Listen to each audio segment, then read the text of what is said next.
Hey guys, what's up? Welcome back to my channel, Real Talk Recovery, where we talk about recovery from addiction and I share my life with you. My name is Nicole and I'm an addict, and my sobriety date is July 13th of 2015. And I want to do a reflection with you guys tonight.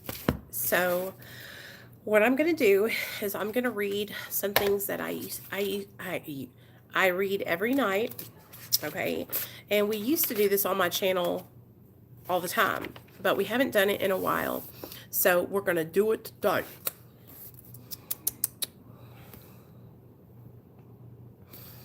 Hey, Mama. Hey, Clay. What's up? All right. So you guys go ahead. Come on in. Come on in. Have a seat. Greet your neighbor. Hope you guys are all having a great Tuesday. It's Taco Tuesday, so me and Neil and Nate got tacos and ate them all up. They were delicious. Tomorrow we have a guest coming on the channel. So if you guys are not aware, her name is Michelle Mariner. Hey, green-eyed cat. Her name is Michelle Mariner, and she is the owner of a channel called Amputated from Addiction. Okay? Now, I found Michelle 2 years ago, and the way I found her was I was looking online on YouTube, and I was looking up heroin addiction, and I found her videos. Her channel used to be called My Heroin Addiction, The Good, the Bad, and the Bloody.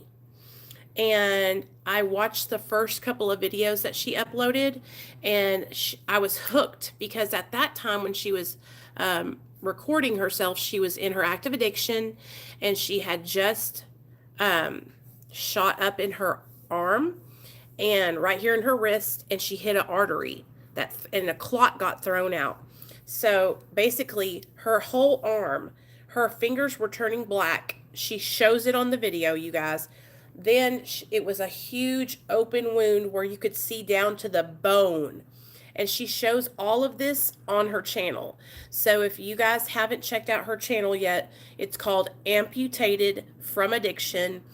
And she will be on tomorrow night to share her story. And she's got some big news to tell all of us that I'm still can't even believe it, because I just can't believe it. So when y'all come and hang out with us tomorrow, you'll get to hear all about her recovery. And you've got to go watch her channel, though. I'm telling y'all, like, if you want to be inspired to stay sober from heroin or any drug, really, you got to go watch this woman's channel. Like, I'm telling you, it's raw, it's real, it's unfiltered, it's unedited. It's just like straight up realness, like, and that's why I like her so much. I always go back and forth between whether I should like edit my videos and make them all fancy and stuff like that. But when I'm looking for videos and I'm searching for people to watch, I always get so much out of people that are just raw and authentic. And so you'll really like her. I don't know what kind of heroin she was doing. She lives in Maryland. So whatever kind of heroin they have there is the kind that she was doing. Baltimore, I'm pretty sure, is where she lives. But she's hardcore, y'all, and she's hardcore in recovery now, though. You'll see. Go watch her channel, and you'll see. But tomorrow night, she's going to come on and share her story. Basically, you can hear about, she had to have her fucking fingers amputated because of her addiction. Like, she's missing half of her hand. She's the one-handed wonder, y'all. She's got she's got 2 little claws. That's all she's got on her hand. And that was from shooting dope. So she just inspires me, and I love watching her content, and I love seeing her grow. Thank you, Mama. There's her channel right there, you guys. Mama just linked it in the chat. So she's coming on tomorrow night to share her story. Then Thursday, Dr. B is going to come on. So anybody that is on maintenance medication or has any questions about addiction, or you are thinking about getting on maintenance medication, or you're struggling with active addiction, come hang out with us Thursday night at 7, because me and Dr. B will be answering questions here on my channel. And then on Friday, we have Rob coming on, and Rob has successfully tapered off Suboxone. So he's going to be on the channel to share his experience with that. So we got three different kind of people. Michelle was a heroin addict, used methadone to get sober. Dr. B, and then Rob, who has successfully tapered off his Suboxone. And Clay, I'm on Suboxone. I'm on 2 milligrams. So welcome to the channel. I'm a big advocate for maintenance medication and harm reduction. So welcome, welcome, welcome. She is in recovery, Green-Eyed Cat. She is so, she's just so cool, y'all. She's a cool-ass chick. Hey, Crazy Legs. Okay, so what I want to do is at night, I read this and I try to check all the things off that maybe I need to make a change. Okay, so listen up. Here we go. And this is out of the Alcoholics Anonymous Big Book. As you guys all know, I am waiting for Mara to publish their book. And the minute Mara publishes their book, we are going to be on that shit like white on rice. But while we're waiting for Mara, we got our AA book, we got our NA book, we got our Russell Brand recovery book, we got all these books. So we got options. I like to share different kinds of recovery. I like to read out of all these different fellowships because I know some of you guys, maybe you can't relate to this one. Maybe you can really relate to that one. And so I just want to help you guys to have as many options as you can. But here on this channel, we support all recovery. We don't care how you got there or how you're getting there. We support all recovery. Okay, here we go. When we retire at night, we constructively review our day. Okay, so here's the thing. This is our checklist that we're going to ask ourselves, okay? So listen up. When we retire at night, we constructively review our day. Were we resentful, selfish, dishonest, or afraid? Do we owe an apology? Have we kept something to ourselves which should be discussed with another person at once? Were we kind and loving toward all? What could we have done better? Were we thinking of ourselves most of the time? Or were we thinking of what we could do for others, of what we could pack into the stream of life?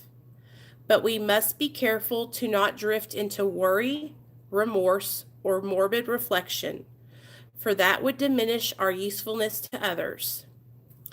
After making our review, we ask God's forgiveness and inquire what corrective measures should be taken. And I'm going to cross out God and I'm just going to put HP because y'all know that your higher power is specific to you. So if you don't believe in God, please don't feel like you have to believe in God just because I said God just then. Okay, so let me say that again. After making our review, we ask our higher powers forgiveness and inquire what corrective measures should be taken. So we're going to do this together. I got you, Crazy Legs. I got you. Was I resentful, selfish, dishonest, or afraid? Well, okay. Was I selfish today? A little. I was relaxing. I didn't want to get up. I didn't want to do a live stream. I've been struggling, y'all. I've been struggling to get motivated lately here. I'm doing good during the day. The God of your understanding. Exactly. Thank you, Dwight. I've been doing good during the day, like doing my job and like working. But then by the end of the day, I'm just like, I'm just like burnt out, So I'm trying to re-energize myself and get back excited. So that's why I'm excited about having Michelle on tomorrow, because I love hearing other people's stories. It always inspires me when I hear someone else's recovery story and that they're successful. They've actually been able to stay sober, because it helps me and it makes me realize, like, I can do this. There is hope. I just got to stay diligent. I have to stay focused. I have to stay consistent. And it's really important for me to do that, because when I start slipping, you guys, and I start like forgetting and becoming complacent, then that's a bad place for me to be. All right. Also, just so you guys know, Sunday, me and Lisa are going to do a live stream here on my channel, and we're going to talk all about relapse. We're going to talk about the shit that comes before the relapse. The shit that we all need to be looking out for. Like me being so burnout lately is a sign to me. It's a sign. It's showing me that something's not right, Nicole. You need to take a look at that. You need to get back on track, because it's not a lot to come on and do an hour video, once a day. And so maybe there's something more to me becoming burnt out. Maybe I'm trying to slip back into my old complacent ways. Maybe I'm starting to think I got this. And once you start thinking you got this, that's just a damn lie.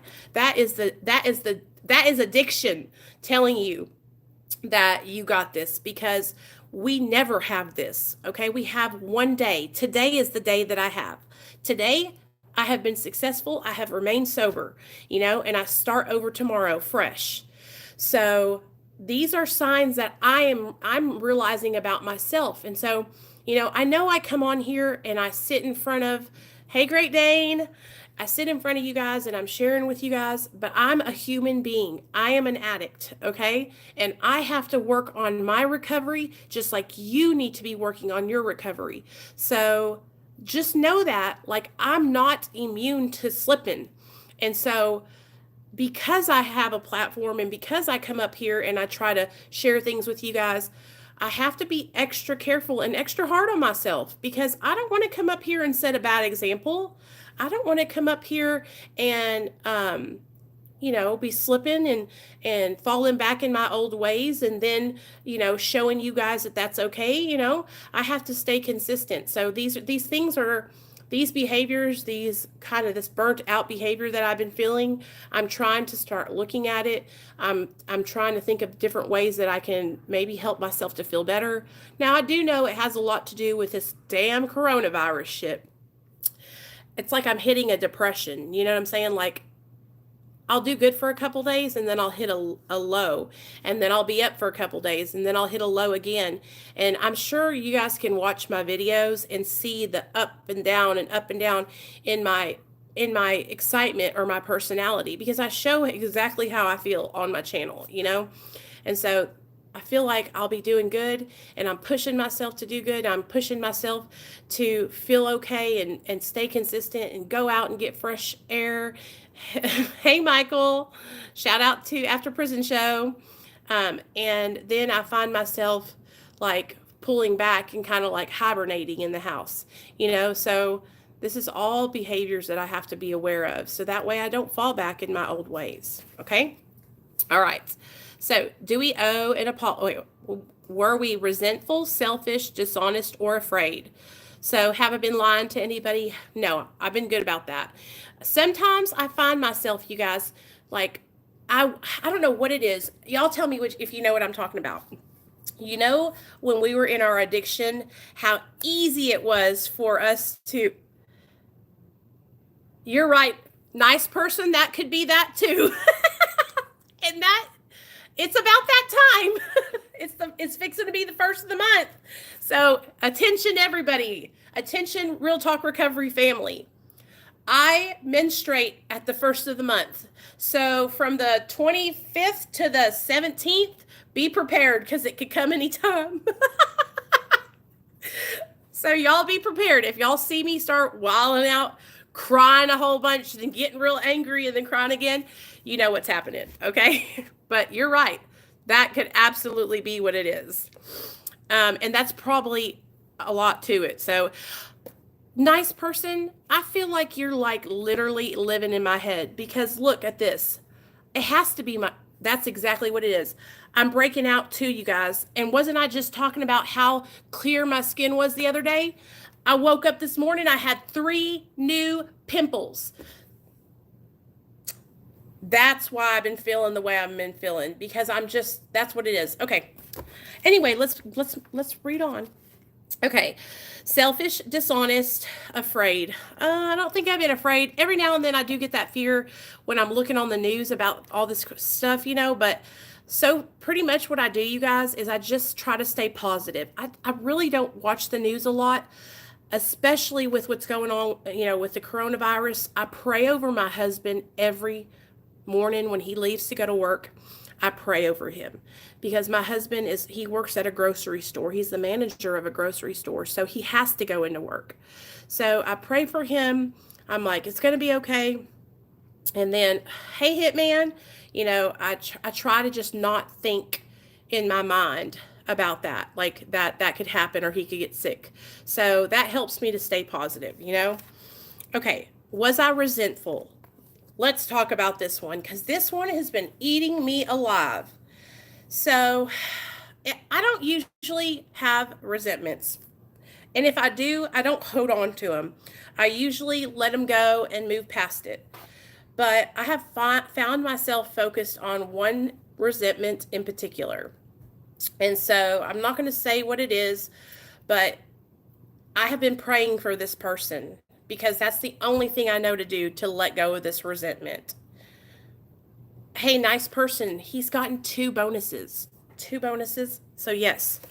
And those 2 bonuses, we just got one of them, and I'm putting it in the savings account because my job that I work, you guys, is a job from home, and then I also work for a company where I only work at 2. I do 2 stores, and so my work isn't as solid as his is. Like, he is always going to have his job as long as he goes to it, But my job, with all the stuff that's going on in the world, like, it could not be there, So we're going to put that money in the savings, which I've never been able to do that, you guys. Like, the fact that I'm able to take money and put it in a savings account, it says so much, because I used to be a person who spent all my money, who took credit cards out, maxed them out, and today I'm saving that money and I'm doing the right thing. And so it just feels good to be able to do the right thing, I've never been in a position in my whole life to where I was able to save money. Ever. I've always been in a bad way, so this is just, it's like, I'm very grateful. I'm just so grateful, and I know that I wouldn't be in this position if I was getting high. Same for my husband. For those of you guys that don't know, me and my husband are both in recovery. We're both on Suboxone, and we have a 5-year-old little boy.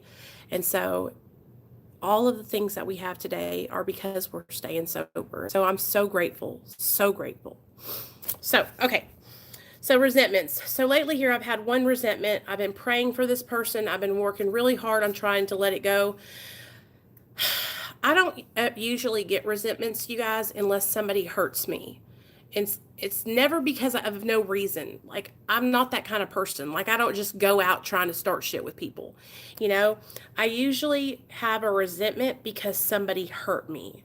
And 9 times out of 10, it's because I was good to a person and was loyal and helped that person, and then that person screwed me over.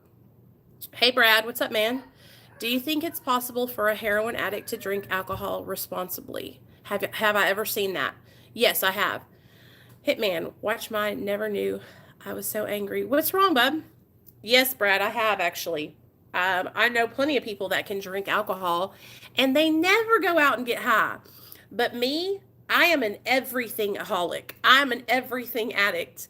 So if I drink alcohol, what happens to me is it just pisses me off, or it just gets me like excited and gets me woozy, and I'm like, woohoo, I need some meth, or I need some oxys. You know what I mean? But I know lots of people that can do it. But I just can't, man. I can't. And here's the thing about alcohol, like, it doesn't serve me to drink. Do you understand what I'm saying? Like, drinking, this is the only thing that happens drunk. I get very crazy and I start taking clothes off and stripping and doing fucking keg stands and shit. Or I get in a fight with my old man, or my old man pisses me off and gets in a fight with me, or we fucking crash a car. So, drinking's just not all it's cracked up to be for me. I can't do it, y'all. I can drink alcohol in moderation, but I may make an impulsive decision. Exactly, Brad. Exactly. And that's what happened to me. I will make an impulsive decision. But if I'm going to drink, I'm not going to drink just a little bit. Like, I'm the kind of person, Like, I don't see no benefit of taking one glass of wine. If I'm going to drink wine, I'm going to drink a half a bottle or a bottle, and then I'm going to be screaming and dancing and dropping it like it's hot and acting like I'm a stripper when I'm really not. Y'all, I'll be looking like a fucking old ass stripper that's had 6 kids on the pole. Okay? That would be me if I started drinking. Look at me, y'all. I don't even need to drink. I have fun sober. I'm laughing my ass off just talking about myself. Lord help me. I used to. I just don't enjoy being dizzy anymore. Same. So, okay, so with the resentments, you guys, like I said, the thing that I've always been told to do that helps with resentments is to say a prayer for the person that you have a resentment towards for 2 weeks. Pray for that person to have everything that you want for yourself and more, okay? And by the end of that 2 weeks, that resentment will be lifted. And so far, every time I've done that, it's worked. So, I'm going to try and do that for this person. And then here's another thing that I find myself doing. It's like, I'm like, that person owes me an apology. And I'll be over here holding my breath, waiting for that fool to apologize. And they ain't never going to apologize. In fact, they probably don't even think they did anything wrong. And so I'm over here like, they owe me an apology. And they're living their best life, not even thinking about me. So, that's how resentments do you, though. They eat your fucking heart out, man. They make you crazy. I have this, man, it drives me insane, Clay, because I will be like, I'm the kind of person that will give you the shirt off my back, I know, right, Nancy? I know, girl. I already did. I will give you the shirt off my back. But if you fucking do me dirty, it's over. Like, it's just done.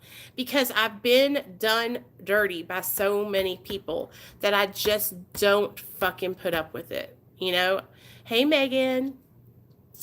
1 isn't enough and 1,000 is too many. Fits me like a glove. That's right. And it's like, I think a lot of us addicts are like that, Clay, where we're just so trusting and we believe in people and we want to see the best in everybody. At least that's how I am. And I was really like that when I first started my channel. I've started to change my ways a little bit since I've been on YouTube for a while. But when I first started my channel, I was so freaking naive. And so now I'm learning, not everybody comes on their channel to share like I do and means it. There's a motive behind it. Do you understand what I'm saying? So y'all got to protect yourselves, okay? For real. Okay, so yeah. After making our review, we ask our higher powers forgiveness and inquire what corrective measures should be taken. So, like I said, I will ask my higher power to help me with that resentment, and I will pray for the person that I've been resenting, and the corrective measures that I'm going to have to take are really just going to have to stop holding my breath because this person's not going to apologize to me, and, just let it go. Let it go. Oh, hey guys, I just wanted to give an update. I was refused a job because being prescribed Subutex. I pushed facts and not opinion and changed some minds, and the employer changed their mind. Oh, hell yeah, Jeff. Jeff, were the guy that they said you couldn't operate heavy machinery, right? Hey, Bill, what's up? John Doe. What's up, John Doe? Bill, I totally feel you, man. That's what we got to do, y'all. We got to work on it and just lift that person up and just try to let it go. Yeah, Jeff, I knew those people were stupid. I was like, I've heard they probably listen to me. And this is no shade to anybody that's on methadone, so please do not get upset with me, okay? But my husband used to be on methadone, and he worked at a warehouse where he had to operate heavy machinery. And because he was prescribed methadone, they wouldn't let him operate those big tractors and stuff. And I think the reason why the people probably told you couldn't at first was because they thought that they probably thought Suboxone and methadone were the same thing. And, they're not. They're very, very different. That the fact that Suboxone is a partial opioid agonist makes it very different than methadone. And so, you're not experiencing any euphoria or any kind of feeling when you're taking Suboxone. And I think that they might have gotten it confused, but who knows? As long as you got a prescription, I thought they would be okay with it, but you know how it is when you're operating heavy machinery and shit. I can understand why they say you can't when you're on methadone, but I can't understand why they say that with Suboxone. Okay, Prototype, I just saw your comment about your teeth. Are you sure that your teeth weren't messed up from you being in addiction for so many years? Are you sure? Because I've heard people try to say stuff about Suboxone ruining their teeth, and me and my husband are both on Suboxone, and Suboxone hasn't ruined our teeth at all. I mean, the only problem I have is my tooth is crooked, but I have good teeth. A lot of people, when they get on Suboxone, they haven't been taking care of their teeth for many, many years because they were in active addiction. And then once they get sober, they start realizing that they have all these rotten teeth. And it's not from the Suboxone. It's because when you were in your active addiction, you was shooting meth and heroin and crack and smoking and all kinds of stuff. And so when you're smoking dope and shooting dope, it rots your teeth out.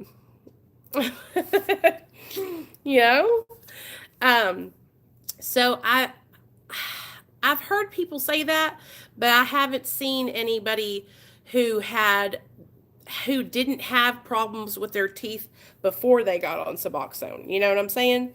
So it's kind of hard to tell that because most of us are addicts when we get on Suboxone. It would be different if you had taken a person that had never used drugs, who had good dental records, let them take Suboxone for a couple of years and see if it does something to their teeth. But there's no studies like that out there. And tomorrow or Thursday, if you want to come in and talk to Dr. B and ask him about it, you can, because you can hear it from the horse's mouth, Dr. B. Scotty, same. I love those Werther's originals. Those are so good. Hey, gorgeous Gretchen, what's up? Oh, y'all don't worry about it. I mean, I'm just saying, like, there might be one person who says that, but there's not studies on that because here's the thing, you can't properly study that and prove that because the person was addicted to drugs that you're studying on. So that person has already been exposed to things that could rot their teeth. So how could you get a proper study on people that have already been exposed to their teeth being messed up? Like I said, you would have to have a control, a person who has never been on drugs, who had good teeth, a person who has been on drugs and had good teeth, a person who has been on drugs and had bad teeth, and a person who just had bad teeth. And you would have to have all four of those different things to properly compare. So that's just somebody saying, maybe one person said they did this, that, and the other, right? But you would have to have all those different aspects to compare them properly to get a proper result. And then it would take years of studying. So, I don't believe it.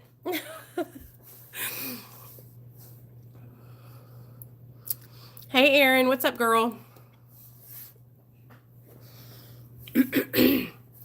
Y'all have to understand something. When you've been on methadone is 50 years old. It's been around since the 1950s. They're just now getting enough studies on that to put out stuff that would tell you this information. Suboxone hasn't even been out long enough for them to have these proper studies yet. So if that's something that you're assuming, that's okay if you assume that, but that's not true. It hasn't been proven at all. And so in order to have proper data and proper proof, you have to have different controls. I used to hear things like that. People would say, Suboxone made my hair fall out. Suboxone made my teeth fall out. Suboxone made me impotent. Suboxone made me all these different things. Each person is so different. So a person could have an underlying issue. A person could have bad dental hygiene. A person could have bad genetics. Do you understand what I'm saying? All these things contribute to it. So when you come in and you say, subs rot your teeth out, that is not true. That's not true. So maybe you could say, subs rotted my teeth out, but even then, we need to know what your dental hygiene was. We need to know what your genetics are. We need to know all these things before you can come out and truly say, this is why my teeth rotted out. You know what I'm saying? Okay. Ventura Variety, what's up? Meth does, and I shot meth for a long time. And I did have one tooth go bad, so I guess I'm a lucky one.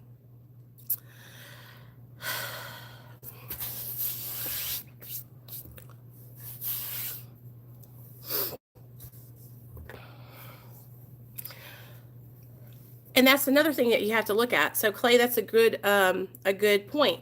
You also have to weigh the pros and cons of the situation, you guys.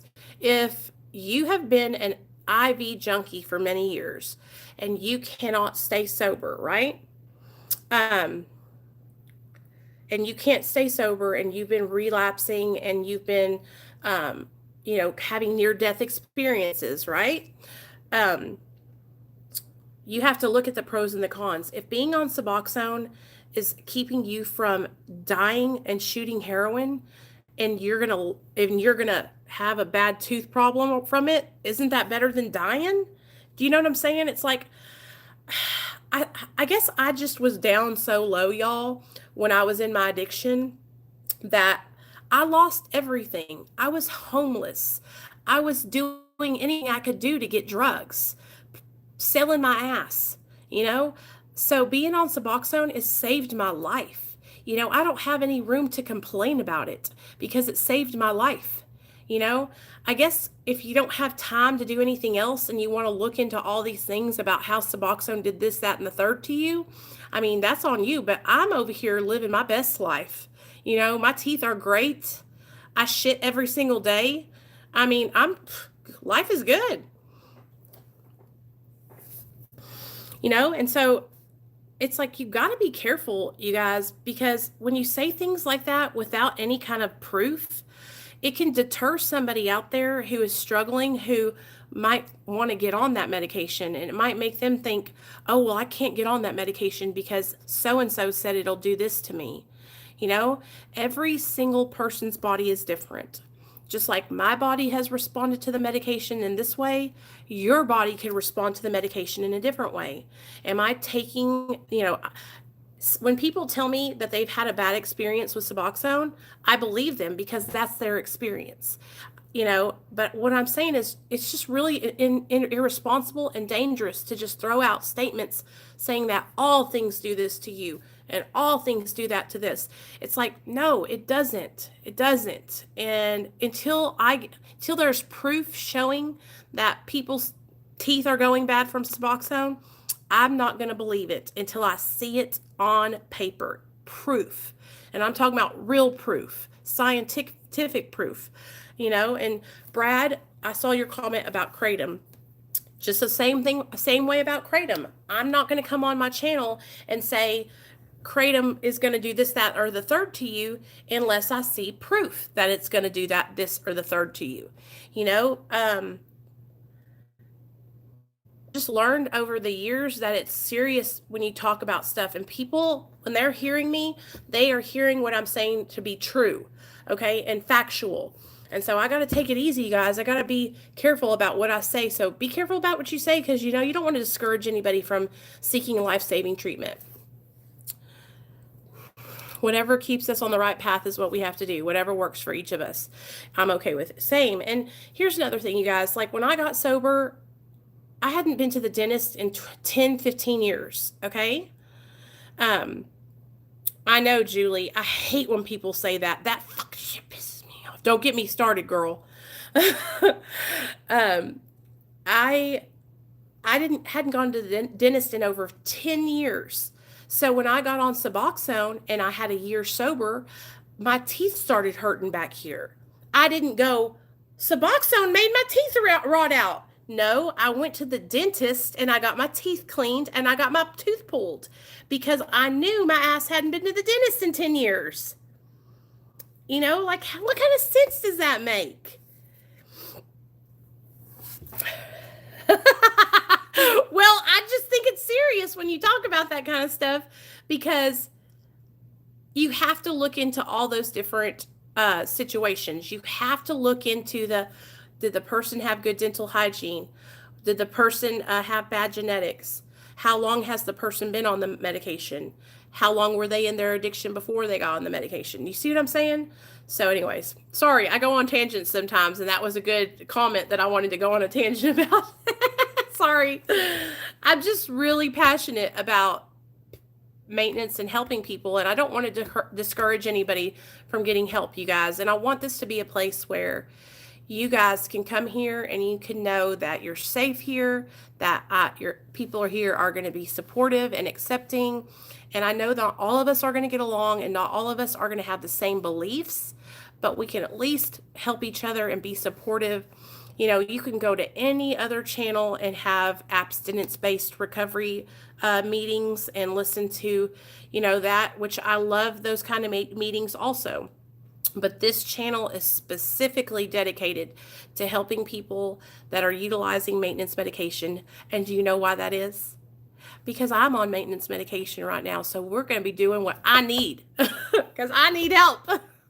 So we're doing it together, and I can't give something that I don't have. You know, right now I'm on 2 milligrams of Suboxone, and so I know what I'm going through, and I want to share that to help you guys. And I just want you guys to not feel so alone, because I remember what it was like when I got on Suboxone and I started telling people I was on Suboxone. A lot of people were judging me. You guys, I still dread it. I still dread telling people that I'm on Suboxone. Especially other recovering addicts, that want to work with me on my channel or have me on their channel.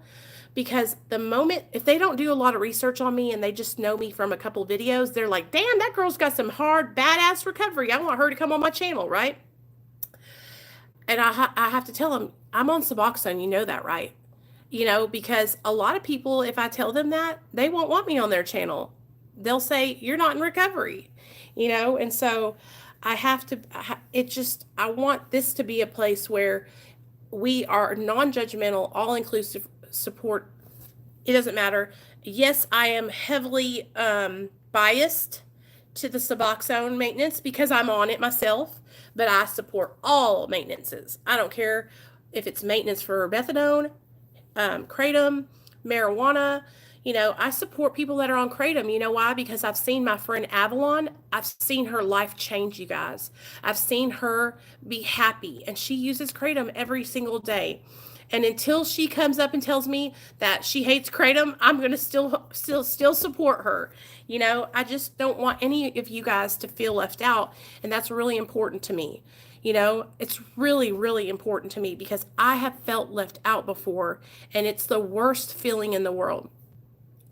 When you get sober and you're trying to find people that you fit in with and that you can become friends with, and you are thinking that everything you're doing is the right thing, you know, like I got my son back, I have a job, I have my husband, I have my car, I have all these amazing things, and I'm on Suboxone, and it's helping me. And then you tell people that are in recovery that aren't on it, and they judge you for it. And so it's really been difficult for me. It's so hard for me to find people that are open-minded who don't judge me. And when I do find those people, I don't want to let them go. You know, that's why, you know, when you guys come in here, if you're not on Suboxone and you're supportive of me, it means the world to me. And I seriously mean that from the bottom of my heart. Because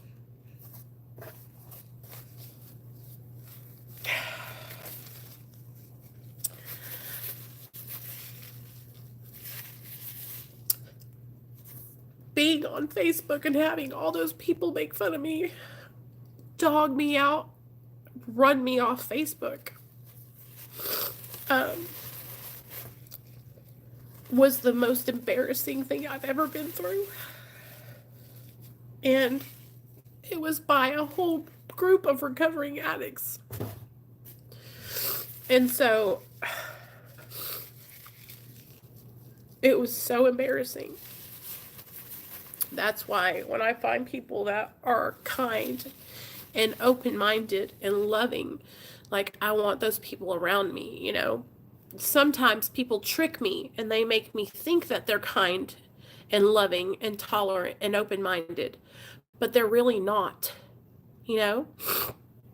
And then their true colors shine through, you know. And that's happened just recently here, you know, with people who I thought were supportive and believed in whatever pathway to recovery, whatever pathway you have to take, you know. And I was wrong. They didn't believe that. They were undercover. So that happened like 2 years ago. That's why I started this channel, Brad, because I had a following on Facebook in the recovery community, a pretty substantial sized following on Facebook. It's okay, BOBBIELYN. I love you, girl. How you feeling? And I had been telling my story for about 1.5 years, and I had gained a pretty good amount of followers.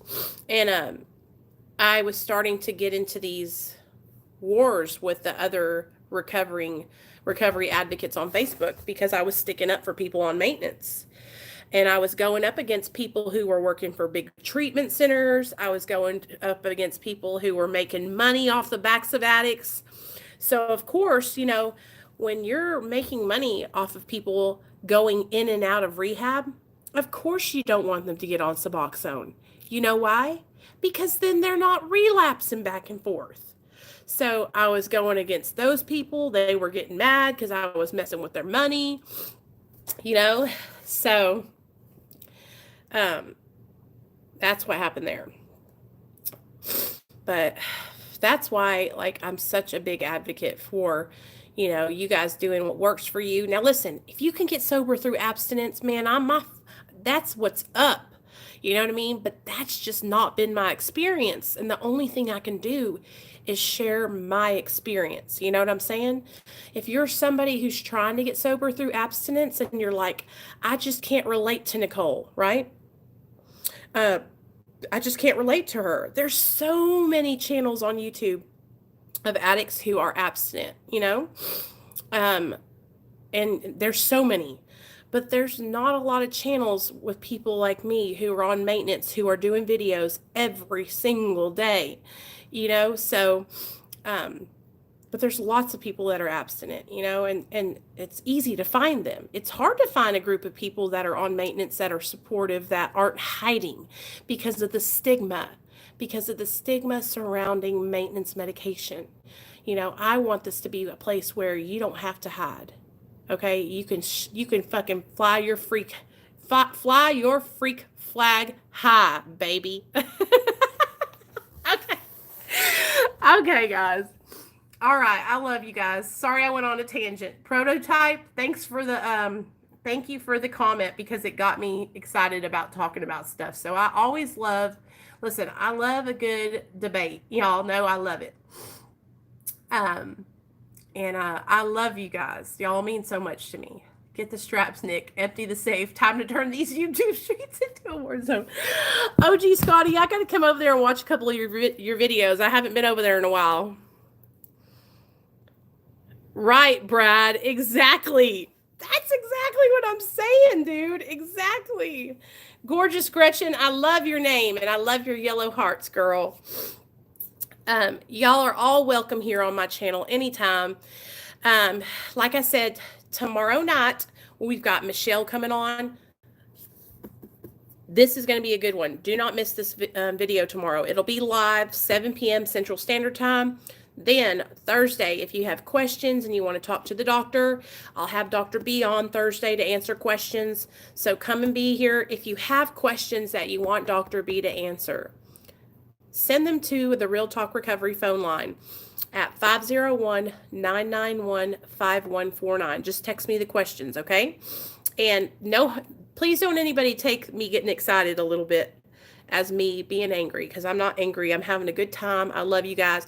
I'm passionate about Suboxone and maintenance medication and standing up for our people, because we've been bullied long enough. So we're not standing in the darkness anymore. We're stepping into the light. Can I get an amen?